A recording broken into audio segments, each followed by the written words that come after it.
నిలబడు. శ్రమ వచ్చిన, బాధ వచ్చిన, శత్రు విలయతాండం చేసిన, పిడుగులు వచ్చి మీద పడిన, సముద్రం ఉప్పొంగిపోయి నేను చంపేస్తాను, ఉరుకలేసి మీదకు వచ్చిన నిలబడు. సముద్రపు పొంగినని చేసేవాడు మన దగ్గర ఉన్నాడు. నిలబడు.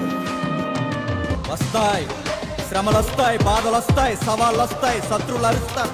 అరణై ఎన్నైనా అననై నువ్వు నిలబడు.